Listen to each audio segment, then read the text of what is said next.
It all started on a quiet Sunday morning when I had just finished polishing my 1969 Mustang GT, my pride, my weekend project, and honestly the only material thing I truly loved. The engine purred like a lion, even when idle, and the deep blue paint shimmered under the sun. I had barely put the cover on when Karen's teenage son, Tyler, walked by with that smug confidence only a kid spoiled beyond repair can have. His eyes locked on the car like it was prey. "Cool car," he muttered, circling it like he was inspecting something he already owned. I didn't give it much attention. Neighbors' kids sometimes admired it. But then he asked, "How much?" I jokingly responded, "It's not for sale, kid." But the look he gave me wasn't disappointment. It was irritation, as if he wasn't used to hearing the word no. 10 minutes later, his mother Karen herself marched toward my driveway like she was storming a castle. Sunglasses on, hands on hips, HOA badge clipped to her shirt like she was some kind of sheriff. She didn't even greet me. Instead, she announced, "My son has chosen your Mustang as his first car. Kids don't get excited about things for no reason. You should be honored." I thought she was joking. She wasn't. That was the moment I realized entitlement in this neighborhood wasn't just a problem, it was a lifestyle.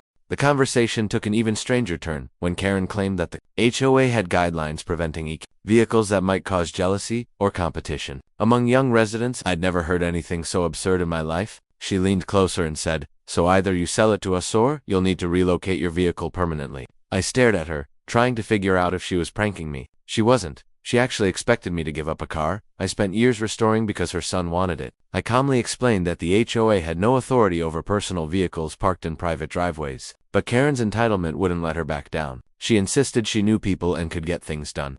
Tyler joined in, whining loudly about how he already told his friends he was getting the Mustang. The entitlement was so loud I swear the engine would have cried. Instead of backing off, Karen doubled down. "This neighborhood doesn't need stubborn residents," she said sharply. "If you don't comply, I'll take this to the authorities." I smiled inside. She had no idea who she was threatening. Not even an hour later, I heard sirens. Karen had actually called the police, telling them a hostile neighbor was endangering her son with an unsafe vehicle. I almost laughed. A patrol car pulled up, and 2 officers stepped out, both officers who worked under my command. I stayed quiet at first, wanting to see how Karen's show would unfold. She rushed toward them dramatically, pointing at me like she was identifying a fugitive. "That's him. He threatened us, and his illegal car is a safety hazard." My officers looked at each other, confused but trying not to smile. "Ma'am," Officer Daniels said, "there is nothing illegal about a classic Mustang." Karen snapped back, "Well, my HOA says." But before she could finish, Officer Daniels smirked. "Ma'am, the HOA has no jurisdiction over his vehicle, and he hasn't committed any crime."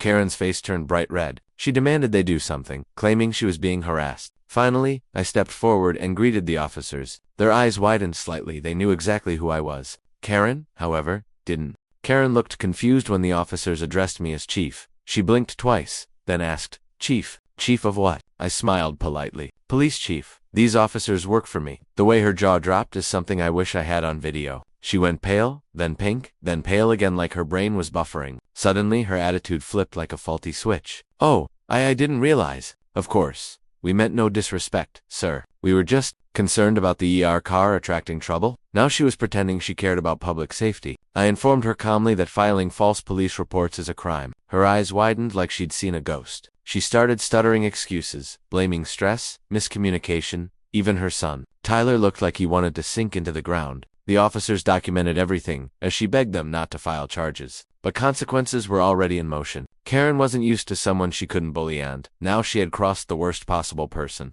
Karen stood frozen on the sidewalk, her mouth half open, eyes darting between the officers and me, as if she still hoped this was some kind of misunderstanding. But the truth was finally out, laid bare in front of the entire neighborhood. I didn't need to shout or gloat. Just standing there with my badge in hand was enough to let reality hit her harder than anything I could have said. The officers turned toward her, their tone shifting immediately from polite professionalism to the clipped firmness reserved for people who knowingly waste police resources. Karen tried to speak, but every excuse she attempted dissolved into stuttering. For the first time since she moved into this neighborhood, she wasn't in control. She wasn't the self-appointed queen of the HOA, and she wasn't protected by her usual arrogance.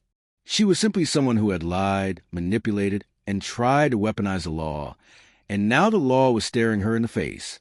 One officer calmly explained that filing a false police report wasn't just a misunderstanding, as she repeatedly claimed. It was a criminal offense. Her son stood behind her, shrinking in embarrassment, realizing the fantasy world his mother had built around him had just collapsed. The Mustang he thought he would magically be gifted was still gleaming in my driveway, and for the first time, he avoided even looking at it. It wasn't his trophy anymore. It was a reminder of how far his mother had gone trying to get her way.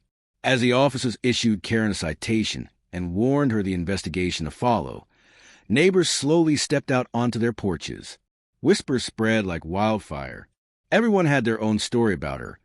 Fake HOA rules, petty complaints, spying on people through her blinds. But none had ever seen consequences actually reach her. Today was different. Today, justice wasn't subtle. It was loud, undeniable, and happening right in front of everyone. Karen tried to keep her composure, but the humiliation alone was enough to break through her usual boldness.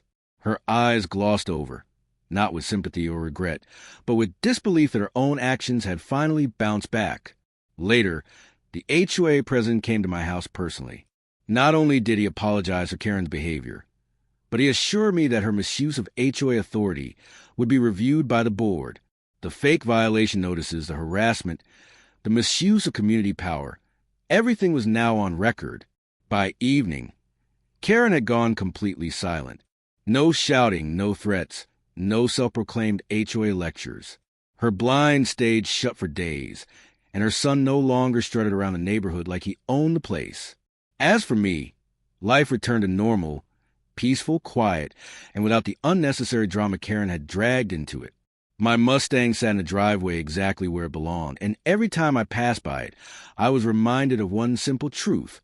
Entitlement only lasts until it's challenged, and Karen had finally met the one person she couldn't intimidate. Justice didn't need revenge. It just needed the right moment to reveal itself. And for Karen, that moment had arrived. ChatGPT can.